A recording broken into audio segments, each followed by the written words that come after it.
EA is now on Twitch. Join us Wednesday nights when Alistair reads a bedtime story, and Sunday mornings for a few hours of chill casual gaming, plus interviews, special guests, pickup streams, and more. Visit twitch.tv/EA Podcasts and follow us to be notified when we go live, plus access VODs of past broadcasts.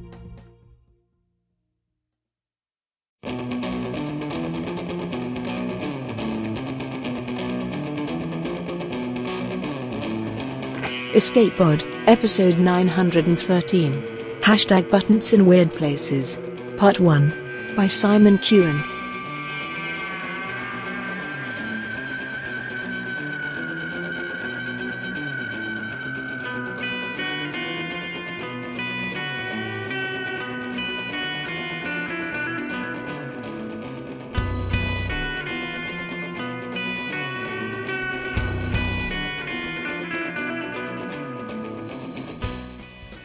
Hello, and welcome to Escape Pod, your weekly science fiction podcast.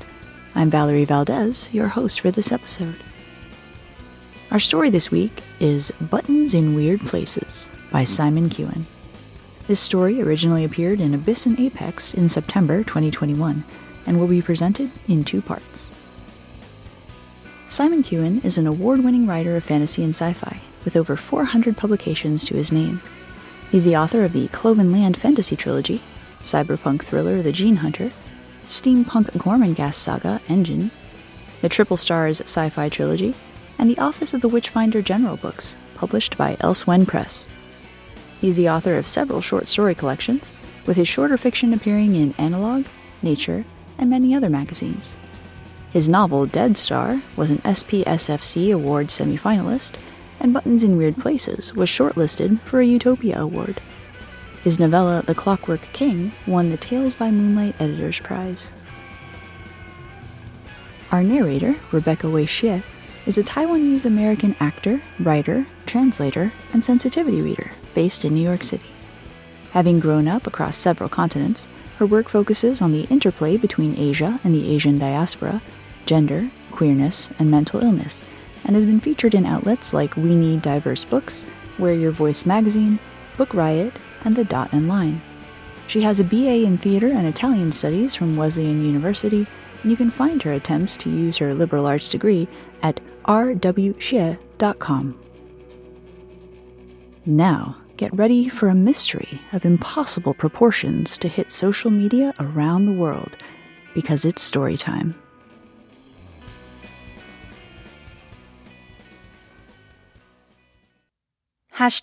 #Buttons in Weird Places by Simon Kewen.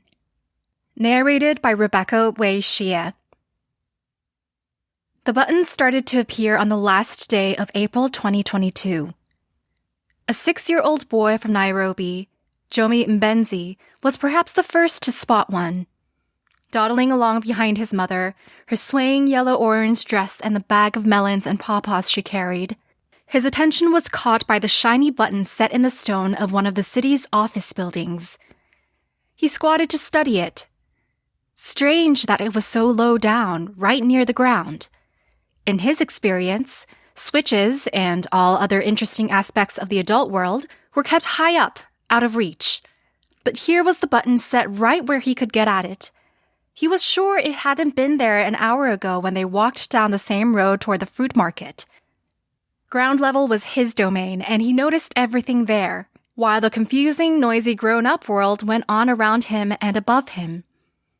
There was no writing on or near the button, nothing to suggest what its purpose might be. Buttons often had words on them to say what they did, words he rarely understood. Or else they had warnings nearby telling you not, under any circumstances, to press, a fact which always struck him as odd. Why have a button you couldn't press?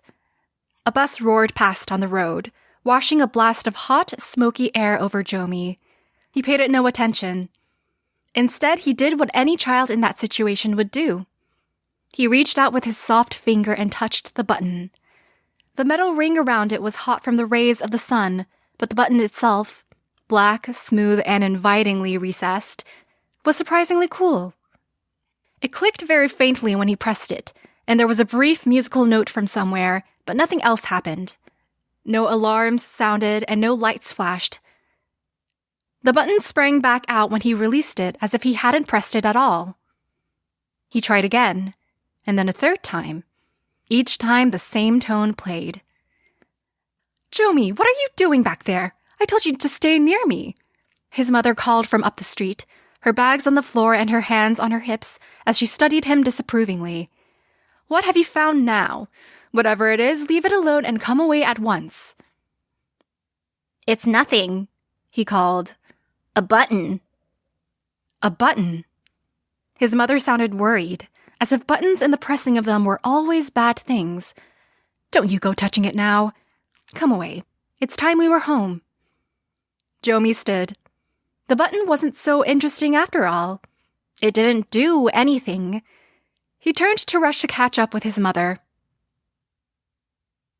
The first social media posting about the buttons came 12 minutes later from Cho Li-han, a postgrad student supplementing her income by cleaning the skyscrapers of Hong Kong.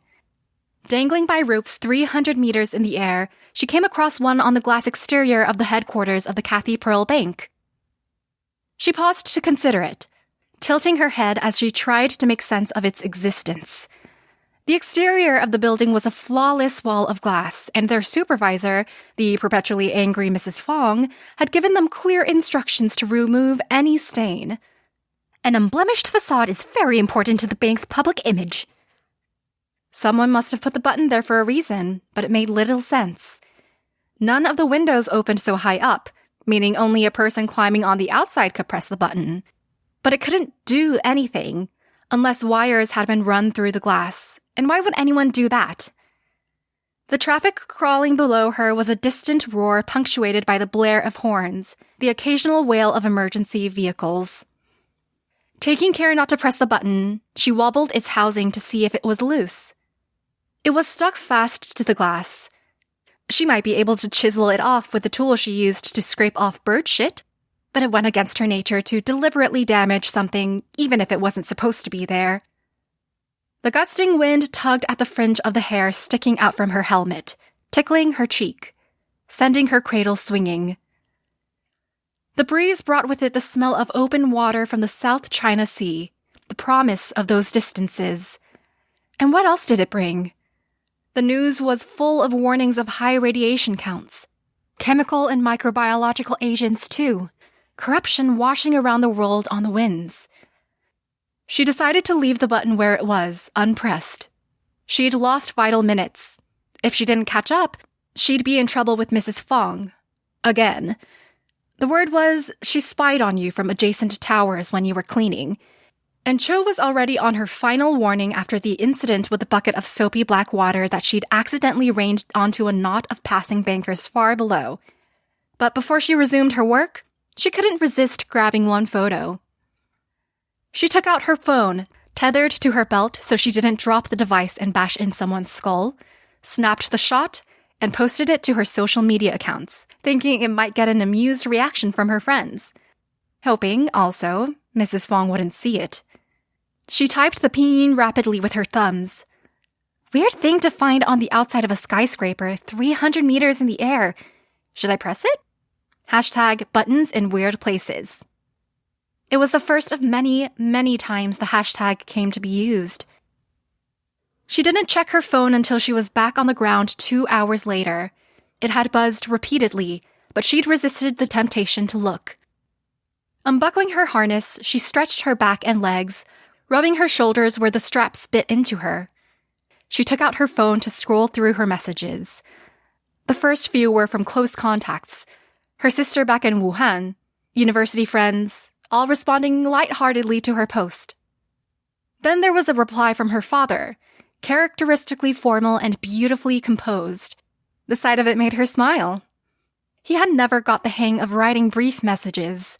His reply gave her his latest thoughts about her troublesome older brother, Li Jing, who had dropped out of university to become a peace campaigner, much to her father's distress. Li Jing was a bone of contention between Cho and her father, and they'd argued about him, something she hated to do. She'd defended Li Jing, saying he had to live his own life. Her father had countered with talk of duty and sacrifice, the importance of hard work. Once he would have grown angry at her, but he was mellower now. His rough edges smoothed by his years and the loss of his beloved wife, and in the end he'd relented. There'd come a point in the argument when she'd heard him pause, and back down. Cho, always trying to heal the world's wounds, just like your mother. Was she? It had never occurred to her before. Li Jing was the one for that. She simply didn't like conflict. Back home in their village, whenever there was an argument between families or generations, it was her mother who would drag the warring sides to sit down together, force them to come to some grudging understanding. Her father would watch from the shadows, embarrassed at his wife's extroversion. But also, Cho knew from the gaze in his eyes, quietly proud. We're family, she said. We have to stick together, even when we don't agree. Yes, I know. There were also replies on her phone from people she didn't know, contacts of contacts, widening ripples in the water, picking up on her hashtag. Some of the messages were in English and some in languages she didn't recognize. Some were predictably childish, men saying how much they wanted to press her button. They were gone with a swipe. Someday she'd go back to her AI filtering algorithm to cut out crap like that. There were also posts containing pictures of other buttons, similar to hers, but found in all manner of unlikely places. There was a shot of one upon the ground of the Great Wall, although oddly, it wasn't in the center of the pathway, but 20-30 centimeters off to one side. The fact puzzled Cho more than anything. In any case, there clearly couldn't be any electrical connections there. The man who had photographed that button had tried to remove it, bashing it with an ancient stone, but it hadn't budged. There were buttons set in the tarmac of busy South American city streets, run over by the tires of thundering lorries. There were buttons discovered inside people's homes, set into their tables and bedroom walls. They were upon the tops of cars, and one had been photographed embedded in the deck of a cruise ship in the Caribbean. Another had been spotted high up on the inside of the copper skin of the Statue of Liberty, while yet another was inside the Palace of Westminster in London, triggering a major security scare. An engineer erecting a wind turbine in the North Island of New Zealand had found two, very close together. While Cho scrolled through the growing list, puzzled by it all, Mrs. Fong pulled up in her white pickup to collect the team's cleaning equipment.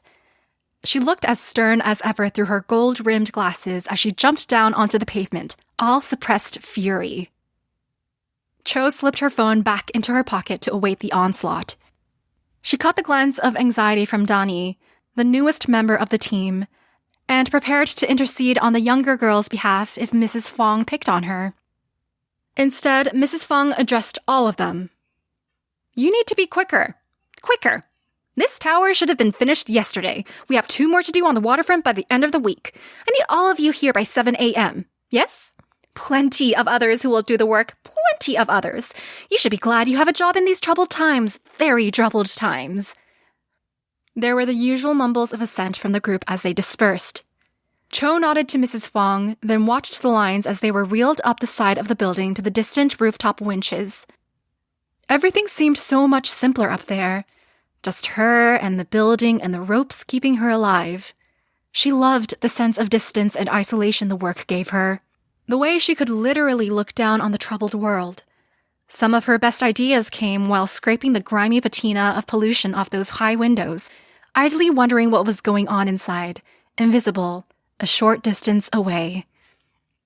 While Mrs. Fong fumed and fussed over her equipment, Cho slung her backpack over her shoulder and set off for home, walking through the thronged streets that she'd gazed down upon so recently. She really needed to spend some development time on the system she was designing for her doctorate, modeling the 3D topography of social network interactions, tracking ideas washing about the globe in real time. But if she was honest with herself, she'd lost her burning interest in her thesis. The technology had moved on so rapidly in 2 years that what had once been cutting edge was now almost commonplace, and she'd thought about dropping the project more than once, finding some new area of research. She needed to think more about the crazy buttons, too. Try as she might to plan her researches, it was the buttons her brain dwelled on. the messages had continued to stream in from more and more unlikely places, corners of the globe she'd barely heard of. 1 or 2 news sites had picked up on the story, her own photograph even appearing on the BBC World Service, attached to a jokey story about the buttons as some sort of elaborate prank. Maybe that was it. Or maybe, as some thought, it was a clever marketing campaign from a tech startup, a way of grabbing the world's attention ahead of some product reveal. She didn't think that was it, though. Too many of the buttons were in obscure places. There were several in Paris, but none of the obvious places, the Eiffel Tower, say, or the Arc de Triomphe. Instead, they were attached to street grids in residential parts of town, or upon the exteriors of drab buildings of no particular cultural interest. In any case, the buttons inside people's houses couldn't be part of a guerrilla marketing effort. Perhaps people were pretending to have found buttons. It was the sort of thing they'd do. One button had been photographed upon a rock in the Patagonian desert. She'd had to look that up to find out where it even was. And from the geotag attached to the post, it was clear the button's finder was a long way from civilization, only able to get a connection via one of the new constellations of low-orbit internet satellites, which suggested there might be unknown buttons in all manner of obscure corners of the globe, in places no one was currently visiting. Back home in her flat, Cho made herself a pot of green tea, the little ritual of it something she did to get her mind slotted into the right shape for thought. At some point on her walk home, weaving through the pedestrians, thinking about the patterns of their movements and arrangements, she'd had an idea, and she wanted to consider it in the quiet calm of her room. Step around the thought slowly, as she might some precious work of art in a museum. It thrilled her, intrigued her. She was wary also of going too near it in case, up close, it dissipated, turned out to be a disappointment. She started with a world map, and threw together a simple script to plot all the geotagged button sightings she could pull from the various social media platforms. Many of the posts had no GPS metadata, and these she siphoned into a separate list for manual consideration later. There might still be some way of getting a rough fix on them, from some detail of their accompanying images or text. She was only after a broad view at the moment. When it was done, she sat back and sipped at a second cup of tea from the pot. On her screen, dots were appearing every few seconds, each a tagged sighting of one of the impossible buttons. So far as she could tell, they were scattered randomly across the landmasses. Inevitably, there were more in areas of higher population density, clear enough if she applied an urban area overlay. But every now and then, another appeared in an empty stretch of wilderness, confirming her suspicions.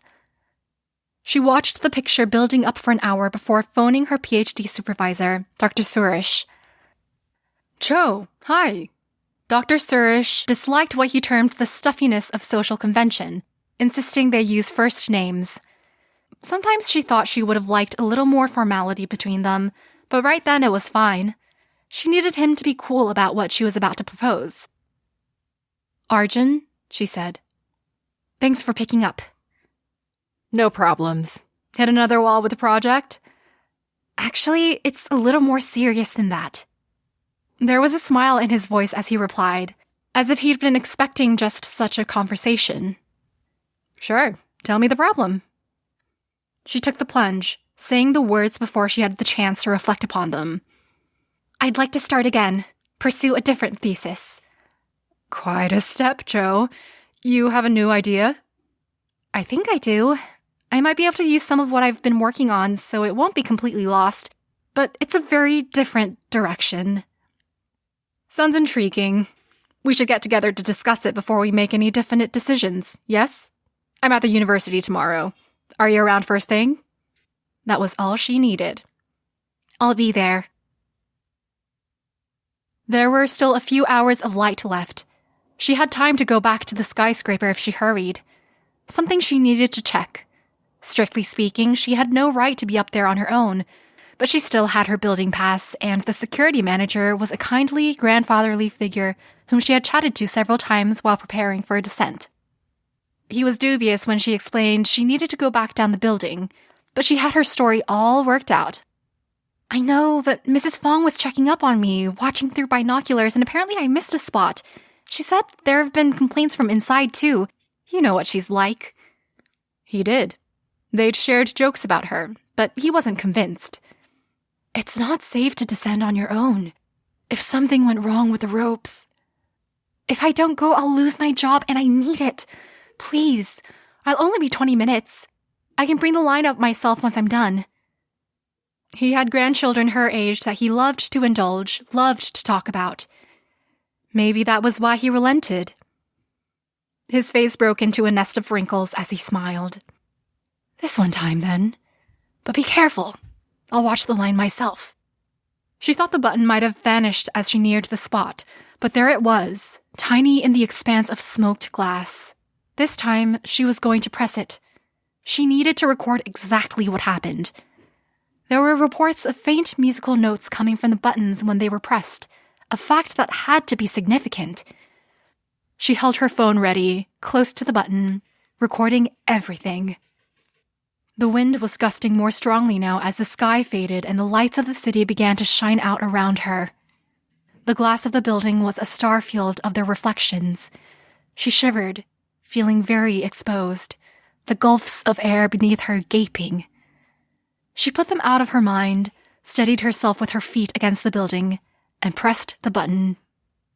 It clicked in, clicked out, and a quiet musical tone sounded. Nothing else happened so far as she could tell. She listened back to the recording. Not a tone, a more complex sound with harmonics to it, lasting 3 seconds.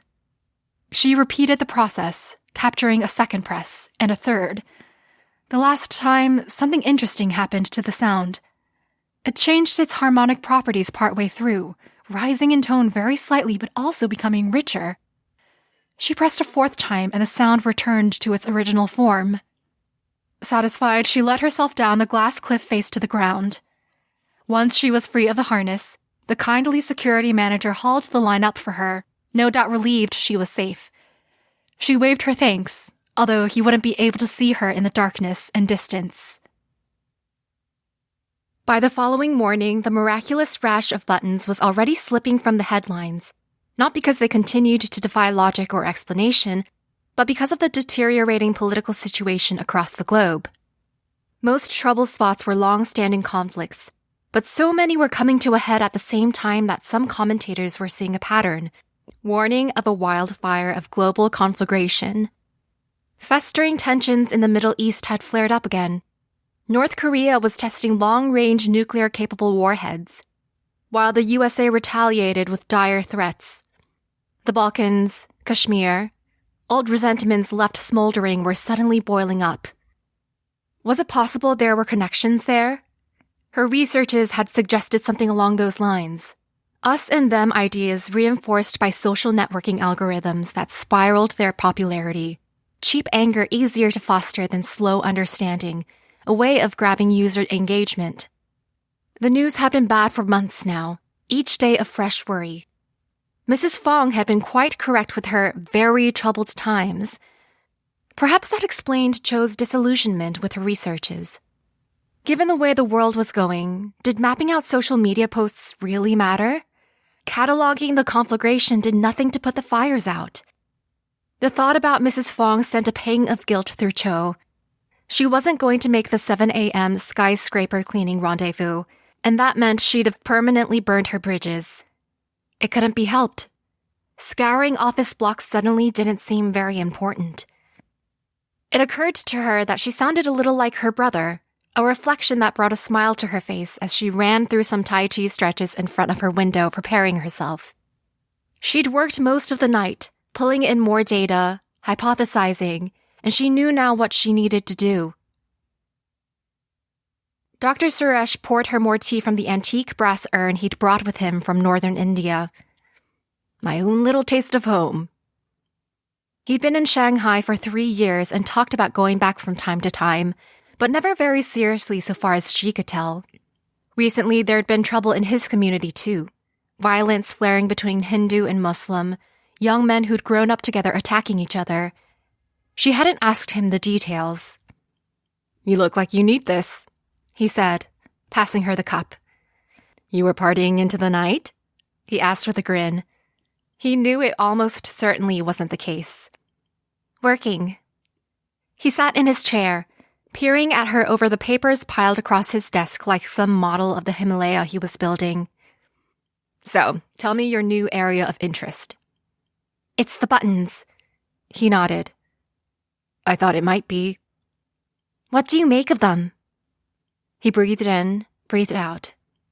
In truth, I'm baffled by them. Someone has gone to a great deal of trouble to scatter them around the world willy-nilly. Their motivations escape me, frankly. The thing is, she said, I don't think they're random. I think there's a very definite pattern to them. Somehow, also, they're connected. I mean, physically connected. They interact with each other. Interesting. He studied her with soft brown eyes, then nodded to the laptop she carried. Show me. She'd worked out a fix for maybe half of the non-geotagged posts she'd pulled in, and all were now plotted on her world map. It was these 3 that showed me what was going on. She indicated the 3 that formed a diagonal line across Kenya and Tanzania. You recognize the arrangement? I don't believe I do. Let me show you. She activated the other overlay she'd been using, the one she'd spent half an hour building from charts she'd pulled off the university's servers. You see it now? Understanding lit up his face. Understanding and wonder. You're saying the buttons have been placed to match the arrangements of the stars? I think they have, yes.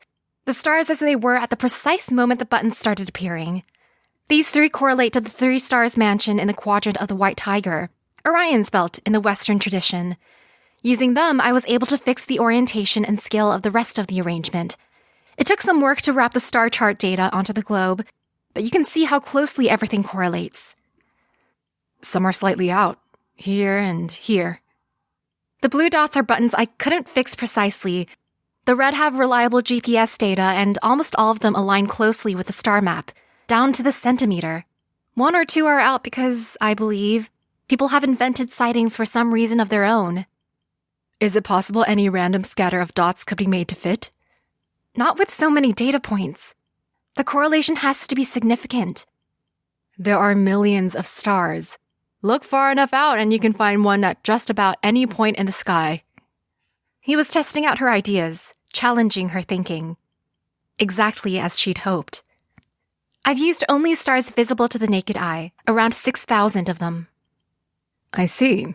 You obviously only have fixes on the land masses, but most of the Earth's surface is ocean.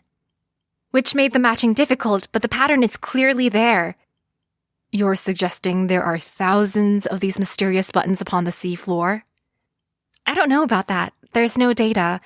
I have a few matches on permanent coastal structures, oil rigs and wind turbines, and one on a ship that happened to be in the right place at the right time.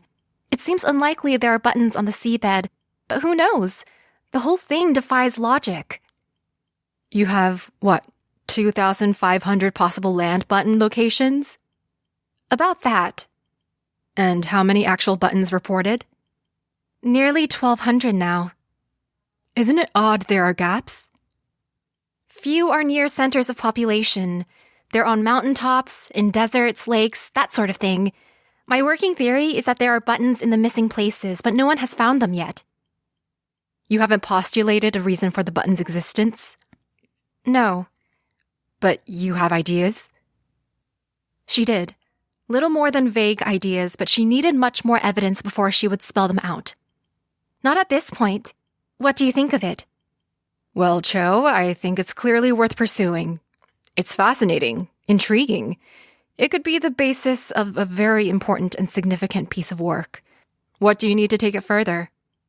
There are some experiments I want to carry out, and then I'll need as big a network of contacts as we can muster between us.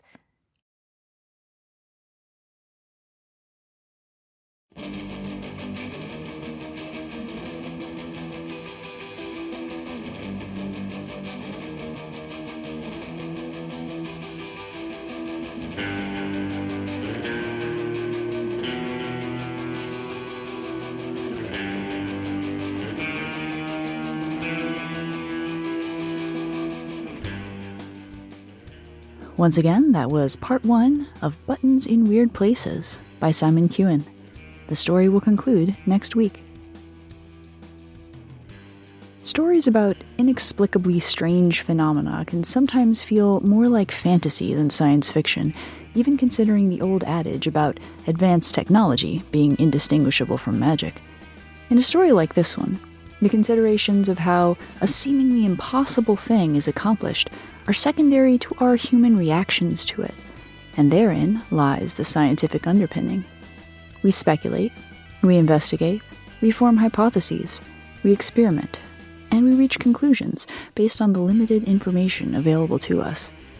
Those conclusions, however, can raise their own questions, and so the cycle continues. Escape Pod is part of the Escape Artists Foundation, a 501c3 nonprofit, and this episode is distributed under the Creative Commons Attribution Non-Commercial No Derivatives 4.0 International License. Don't change it. Don't sell it. Please do share it. If you'd like to support Escape Pod, please rate or review us on Spotify, Apple Podcasts, or your favorite app.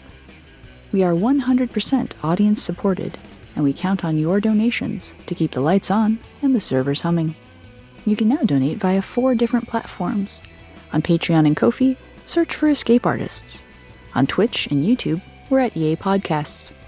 You can also use PayPal through our website, escapepod.org. Patreon subscribers have access to exclusive merchandise and can be automatically added to our Discord, where they can chat with other fans as well as our staff members. Our opening and closing music is by Daikaiju at daikaiju.org. And our closing quotation this week is from Leo Beck, who said, "Every answer given arouses new questions. The progress of science is matched by an increase in the hidden and mysterious." Thanks for joining us, and may your escape pod be fully stocked with stories.